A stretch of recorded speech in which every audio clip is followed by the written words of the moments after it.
Often than not, we can be quick to blame someone else for the problems we face. Why can't they notice me more? Be less narrow-minded? Or listen to the words coming out of my mouth? But are you putting in the same amount of effort on the table? Can you be just as attentive as your partner? The thing about relationships is you don't just learn how to love someone. It's also an experience that teaches you how to be a better person.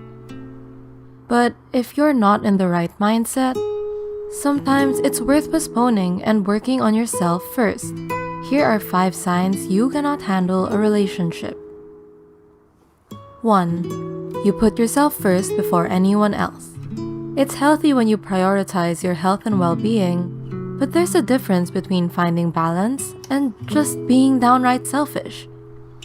Clinical professor Srini Pillai believes that selfish lovers often suffer from feeling inadequate. When they show love to someone, even if it's just a little, they start to worry that it'll all be gone in no time. Selfish lovers are deeply troubled because they aren't self-connected. If you take more than you give to your partner, Pillai says it's important to confront your own pain and recognize the areas you need to develop in. He also states that it's helpful to focus your energy on hobbies that make you feel more self-connected, like running, journaling, or meditating.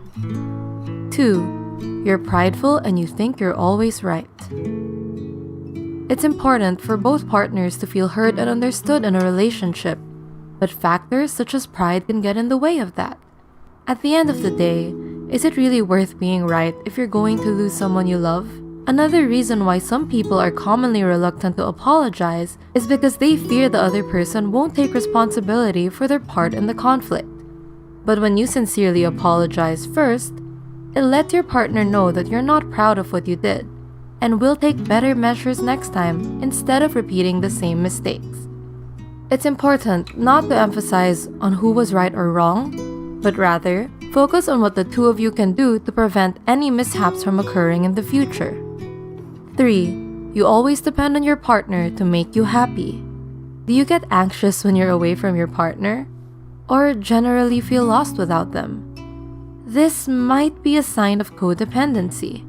Ask yourself if you really love your partner, or are you just emotionally dependent on them?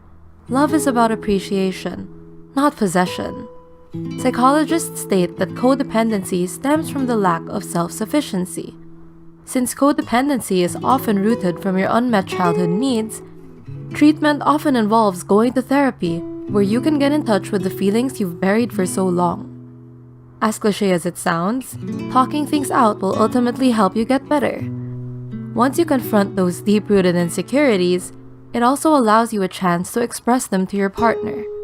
That way, the two of you can create a plan that helps your relationship move forward. 4. You expect people to read your mind. Communication is an essential part of making relationships work. If you're passive-aggressive and choose not to tell your partner what's upsetting you in fear of creating conflict or to test if they care about you, is it really fair to be mad at the other person when they don't even have a clue?